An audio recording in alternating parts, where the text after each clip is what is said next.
So it's been a huge week this week. We had the Super Bowl on Sunday. We've had snow. Oh my. Looks like we're supposed to have more, but who knows? It depends on which app you go by on my phone. One says we're going to have a freaking blizzard, and another one says it's going to rain and be 50 degrees. I don't know.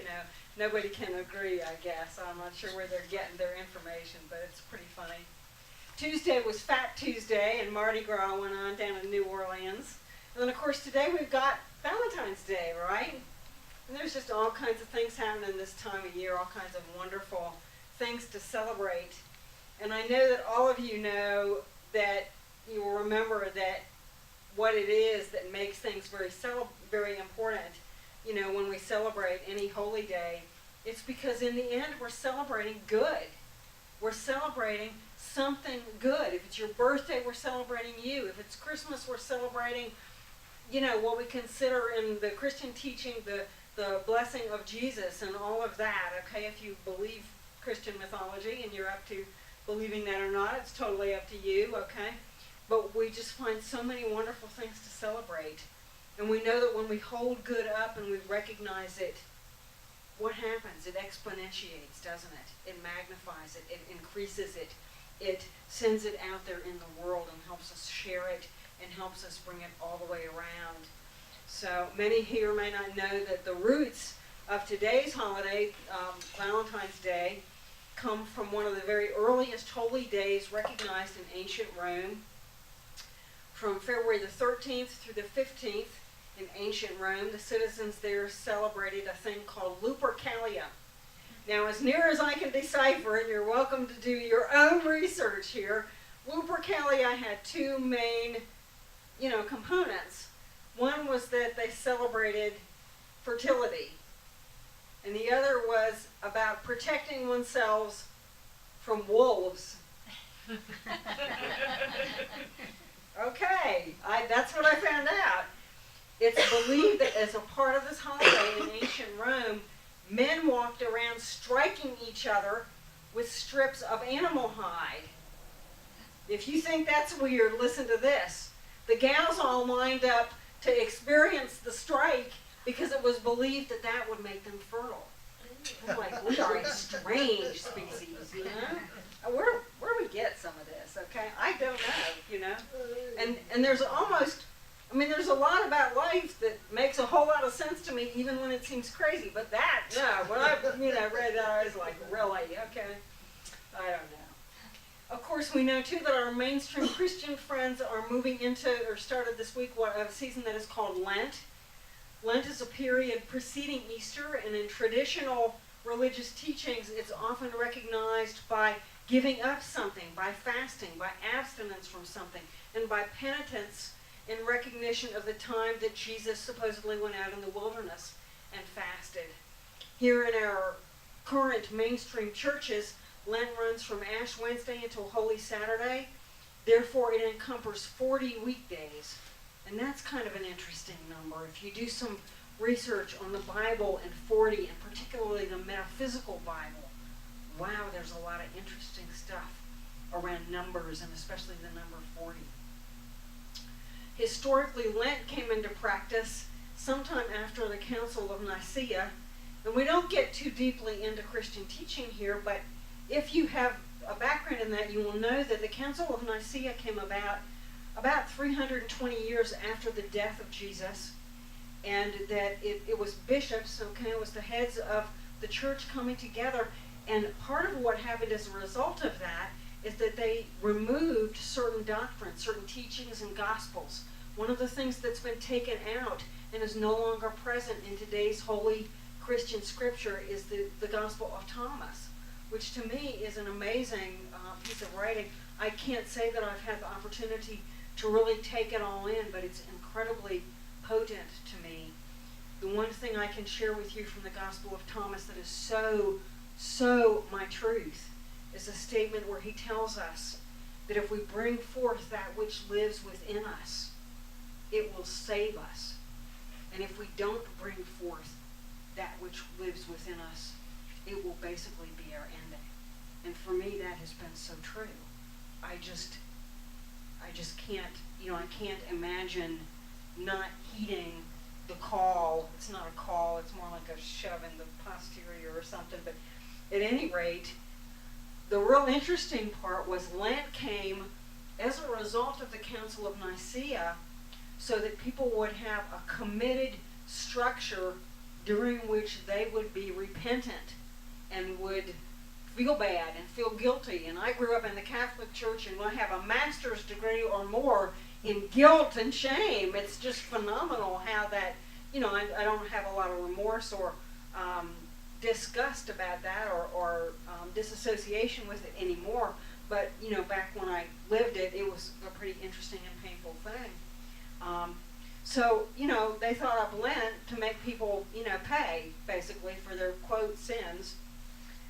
Mardi Gras came about, first of all, in Europe.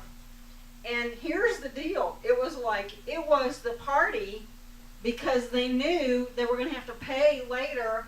The Christian churchgoers knew we're getting ready to have to play it the straight and narrow for 40 plus days. So before that happens, we're going to go down and party big time, okay? I think those people had some great ideas, At least they knew how to make it be more comfortable, right? It's one of those things where if you just do it to excess for a while, you just won't want it, right? Yeah, of course. I think it's amazing, though, because all of the Lent is about repenting.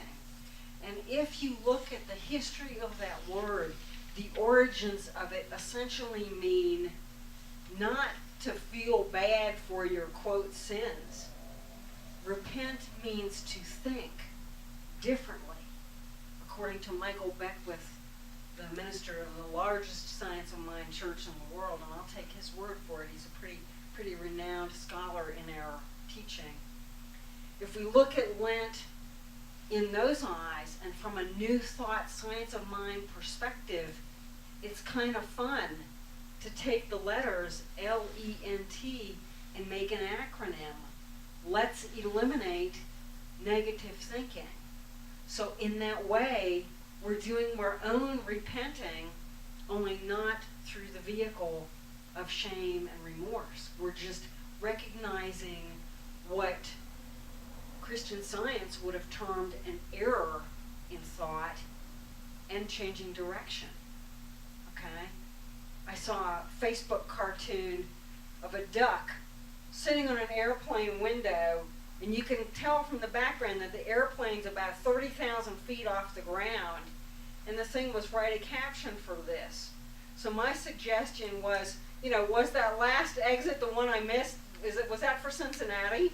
The poor duck is lost. But we just change the direction in which we're thinking when we repent. That's all we're doing.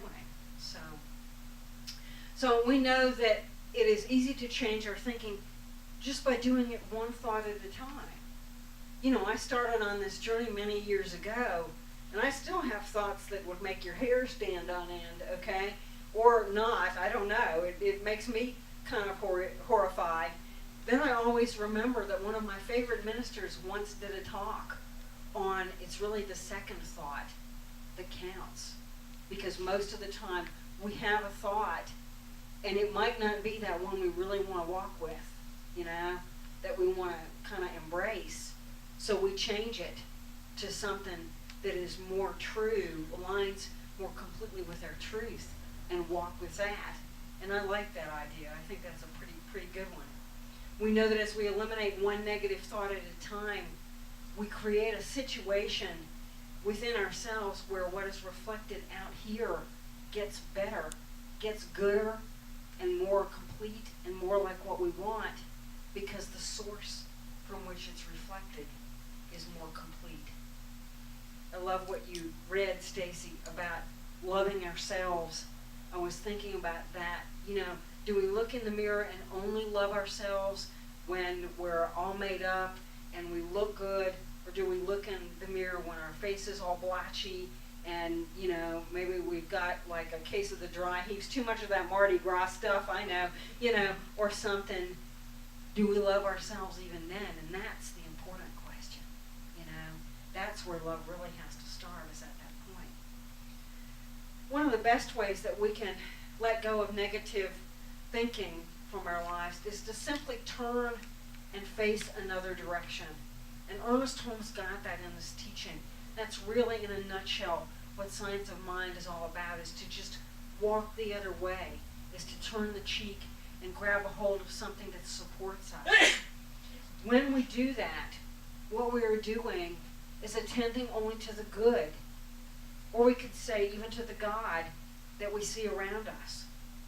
Now, if that word God bothers you, or the concept of God bothers you, it's Valentine's Day. Take heart, my friend, because the truth of the matter is, in this teaching, we had a teacher many years ago, many decades ago, who said the word God is overused, it's outdated, and it reeks of negative connotation for many people.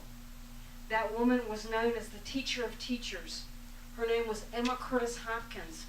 And in the history of this movement and New Thought, she taught not only Ernest Holmes, she taught Charles and Myrtle Fillmore, the founders of Unity of Christianity, and she taught Melinda Kramer, the co-founder of the Divine Science movement from which Emmett Fox hailed.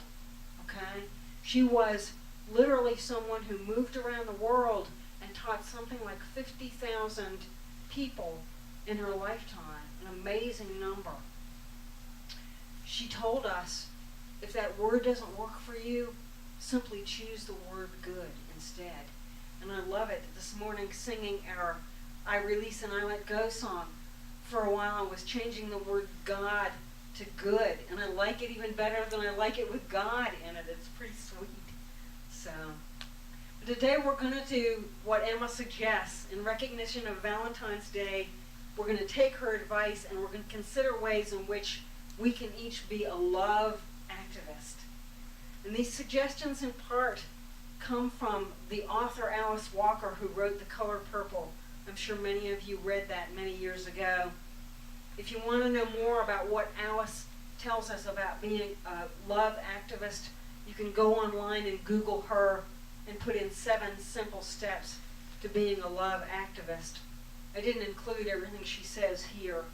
I picked the ones I liked the best, that I felt were true for me. The first one that she shares, that I think is incredibly important, is to simply recommit every single day. And of course, in this church of churches, in this spiritual center, my encouragement is always do that first, do it when you get up, and do it within the framework of what we might call spiritual teaching or spiritual practice. It seems when I get up in the morning, perhaps this is true for you, that I'm very soft, that my thought process is very vulnerable. If I've had a bad dream or have an experience from the day before that's carrying over into that immediate time, sometimes it tends to affect me. I remember having a bad dream one time and literally being affected for hours the next day until I could get my head out of it enough to say, that was only a dream. It didn't come true. You don't have to live that way or be in that kind of pain. It was amazing, but it was powerful. So we seem to be very fragile. I like the idea of starting my morning out by putting myself into the place I really want to go from for that day. It seems to build me up and support me. And then when things come forth and they don't look like God or good or any kind of happy, I can just go, I know what you really are. I know what you really, can be for me. I have only to make a decision here. It's important that daily we renew our subscription to being an agent actively of love. Again, I think we pay our dues in doing this through setting the tone as soon as we can after we arise. I like to move forth in a place of straightforward, clear-headed, love-oriented thought. It isn't easy to do, folks. Not when you turn on the TV and what we see is a world that's often riddled with pain. Sometimes it's even in our backyard. My office mate this week at work is friends with the Haywood County family whose husband and father went missing and then was found dead down in South Carolina this week. Sometimes it strikes right at home. It was really sad for her when she, and it of course was through the news media that she found out that they had found Scott Turner's body. I think that's his last name. Very sad. It's important, though, that we look to the horizon instead of looking at the ground, instead of looking at the pain and the discomfort and the moments of things where things don't seem to be work. If we really want to emerge unscathed through those day-to-day dramas, the dramas are always going to be there, folks. We have to choose to look at them or to look beyond them, to claim a place of transcendence and hold firm to that. I used to have a spiritual advisor of sorts. Oh, he was fun. He's the one who gave me the Louise Hay book. He started it all. We should get him in here, shouldn't we? We should have a word of prayer with him. He used to tell me, you don't need to recommit once a day. You need to recommit about every 15 seconds, honey. And he said it with a smile on his face, and that time I didn't throw something at him. When he gave me Louise's book, I read it and threw it back at him. Literally, it don't throw things at people anymore. So. Another way to be a love activist is to protect what it is that matters the very most to you. I know if I asked you one-on-one, almost everyone in this room would say, in response to that question, that what matters the most is your family, your friends, your connection, the people. And that is, in the end, one of the things that just is priceless, really, about this life experience. We can have simple experiences and see miracles happen before our very eyes. Wednesday night in Asheville, I watched a man get called to the stage. And I have to tell you guys that it just almost looked like someone who was homeless. So did the woman who was with him. When he came down off that stage, he looked 15 years younger. And he was sitting behind me and my girlfriend, Deborah. So a few minutes later, I turned around and I looked at him. And it was just like light radiated from him. Sometimes we get to see people change so fast that we get it, that there's something bigger at work. It's really amazing. Those things, family, friends, the connections, the people, the love we feel within ourselves and between each other, it's incredibly important. Others who might be asked would say, well, you know, to me, some of the most important things I have are material. It's my home. It's my vehicle. It's the bounty. Because I've worked hard for it. It's meaningful to me. And I understand that at some point, it's a reflection of what, you know, if I needed something else, if I needed something for myself or something for a family member, it represents the capacity to get that without having to struggle. You know, I would have the wherewithal to make those things available, be they medical care or a place to live or something like that. Those things too are important. In the end, though, I think there's something that we carry within each of us that is the very most important thing that we can ever protect. And that is what we think. That is the very simple, yet life-affirming, all-encompassing power that we have to choose what goes through our ears, what we entertain, what we say yes to, and what we make ours and take home. Many of you have heard me share of Viktor Frankl, the amazing Austrian psychiatrist who was a prisoner of war during the Holocaust and then survived that and wrote Man's Search for Meaning. Obviously, Viktor was not, you know, just someone who was buoyed about by the winds of the climate that he was surviving. He came through that experience and he thrived. He didn't make it survivable. He used it and stepped past it and came out into the world to give us many gifts. One of the most beautiful things that he tells us in his book, Man's Search for Meaning, is an experience where he and some other prisoners were being transported in this thing, this handmade, homemade cage on wheels. It was cold outside. There was no protection from the elements. And it was becoming dark. The sun was setting. And yet in the story he talks not about the fear they each held for what might be coming in the next few moments for them. They didn't know where they were being taken. He didn't write about the horrid conditions or the illnesses or the pains and discomfort that he and his fellow prisoners were experiencing. He writes instead about the beautiful mountains and the sunset and the kaleidoscope of color that birthed from that. All throughout his book, he uses his mind. All throughout these experiences, he took memories of his dear wife. They were separated right at the time that they were taken prisoner, and she was later killed. He writes about his love for her, their mutual love and respect for the beauty of nature, the times they shared together, and how rich and life-affirming those experiences were.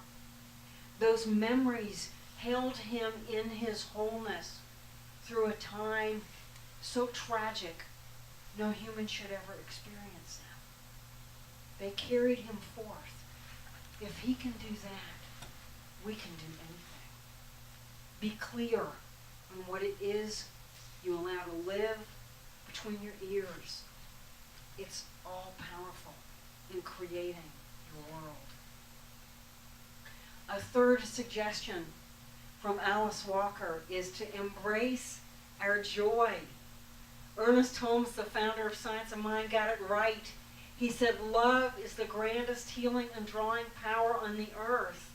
When we step out in love, we create a joy that transcends the density of our earthbound experience. What makes you the happiest? What gives you the greatest joy? So often we're so busy running around out there creating a living that we never really have time to sit and ponder what it is that we want in our lives, what truly fills us up to overflowing, what it is that creates a happiness that is simply impossible to chase away. What makes your soul sing? That 13th century Persian poet Rumi tells us, let yourself be silently drawn by the strange pull of what you really love. It will not lead you astray.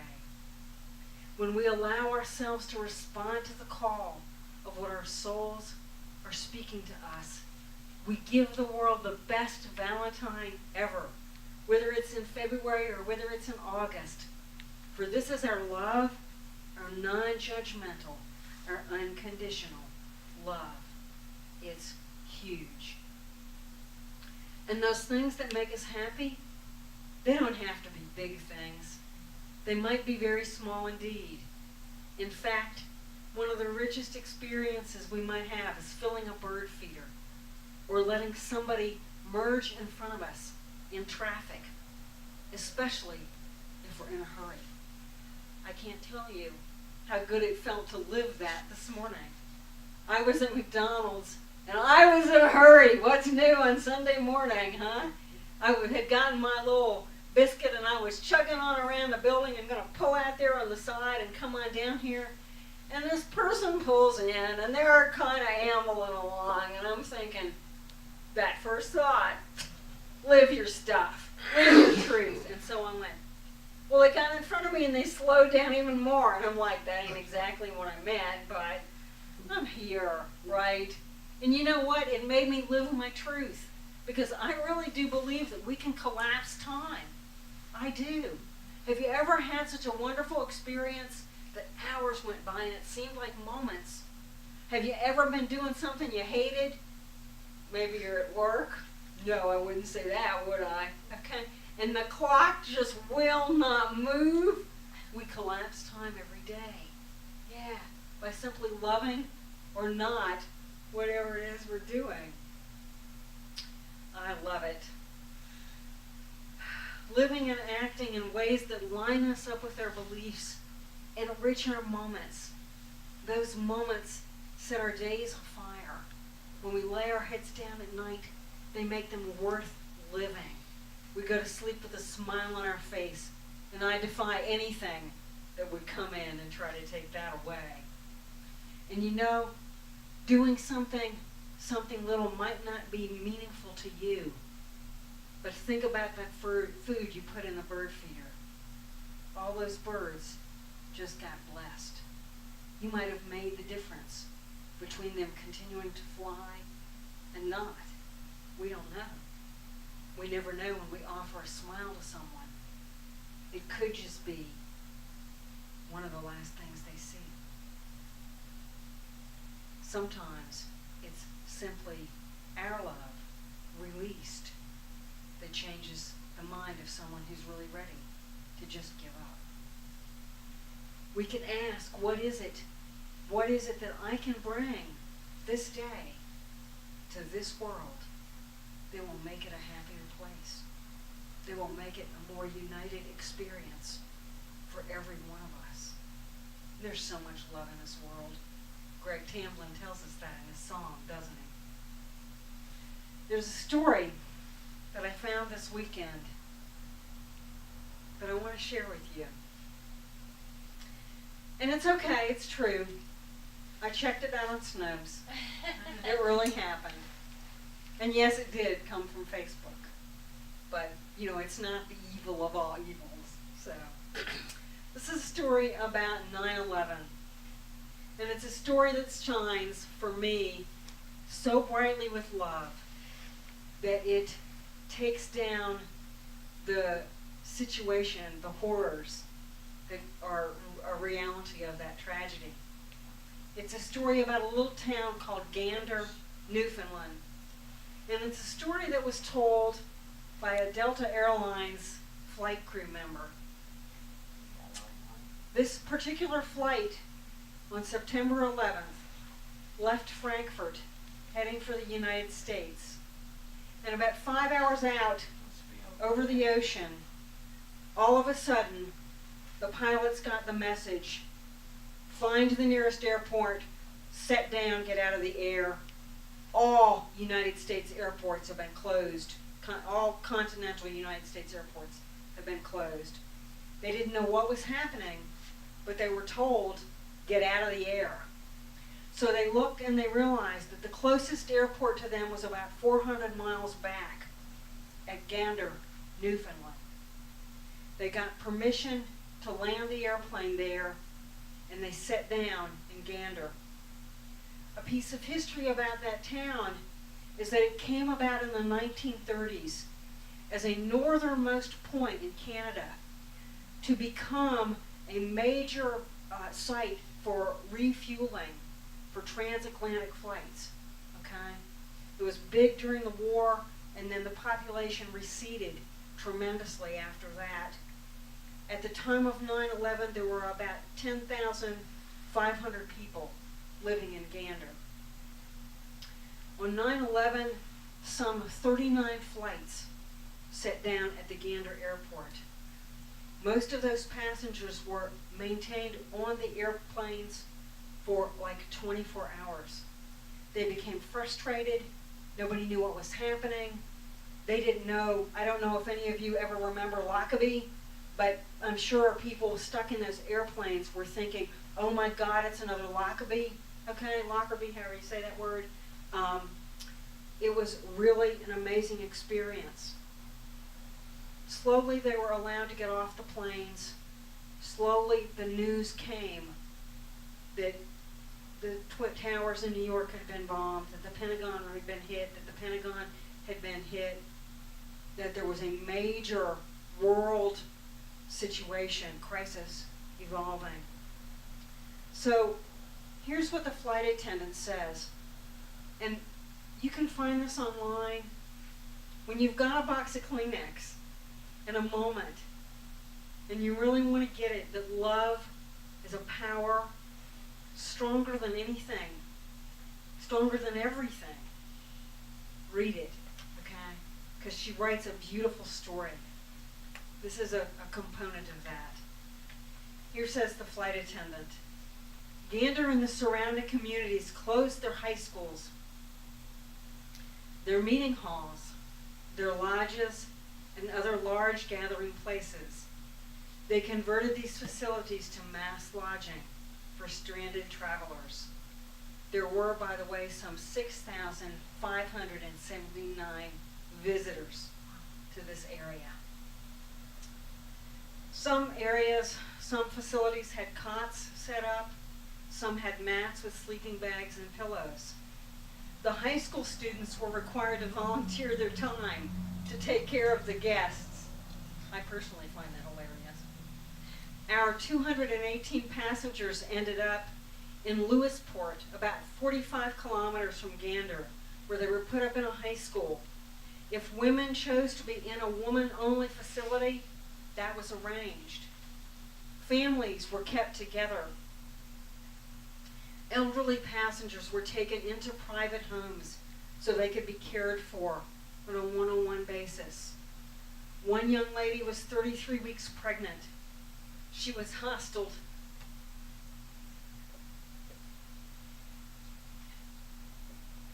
She was hosteled in a private home right across the street from a 24-hour urgent care facility. There was a dentist on call and both male and female nurses remaining with the crowd for the entire time. The local phone company set up phone service so people could call home when they could get through.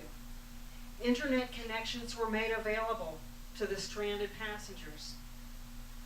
When they came back to the plane, they reported the most amazing things. During the days that they spent in Gander, people were offered free excursion trips. Some went out on boat cruises of the lakes and harbors. Others went for hikes in the local forests. Bakeries stayed open to make fresh bread for everyone. Food was prepared by all the residents and brought to the schools. People were driven to the restaurants of their choice and offered wonderful meals. Everyone was given tokens for local laundromats to wash their clothes, since luggage was never taken off the aircraft. In other words, every single need was met for those stranded travelers. Finally, when they were told that the United States airports had reopened, people were returned to the airports on time. Not a single passenger missed a plane or was late. The local Red Cross had all the information. Where's Tom? The local Red Cross had all the information about the whereabouts of each and every passenger. They knew which planes were leaving when, where they were going, and who needed to be on which one. They coordinated everything beautifully. It was absolutely, in the words of this flight attendant, incredible. That's love. That's love. And maybe that's why I don't have answers for things like 911. I don't know why Hitler became as powerful as he did and did what he did, unless it was to bring us, as survivors and thrivers of that, the impetus to be thrivers, the strength and the truth and the love to see that love triumphs over everything when we choose to allow it to happen. So how are you going to spend your Valentine's Day? How about your coming week? What about the rest of the year? If we recommit to our truth, and yes, some days we have to do that in every moment. Yesterday I was in Walmart. Oh my God, do I need to say again? And they never have what I freaking want. I said to Mike, he's learned. He takes the buggy and he like trolls and stands at the end of the aisles because I get really infuriated if he tries to follow me, especially on Saturdays, because I walk down there, see they don't have what I want, and walk back going, son of a, well, those words and a few others, okay, trust me, there's orange in my hair, okay? I can talk with some of the best of them. But realistically, okay, sometimes we have to recommit to our truth in every other second, and that's okay. There's nothing wrong with that, okay? Actually, I find it rather humorous, okay? But if we recommit, if we carefully protect what we most deeply believe in, if we align in truth to the truth that we believe, Okay? When we embrace that which brings us the greatest joy, we can't fail. We can't lose. And love triumphs. We celebrate love in each and every moment when we do that. When we go to bed at night, oh my gosh, we can lay down and go, yeah, this one was so awesome, I can hardly go to sleep. What a great feeling to have. That's how I want to be every night. When we do that, we are the blessing that I think we each came here to be. I love you. Happy Valentine's Day. Enjoy this little video.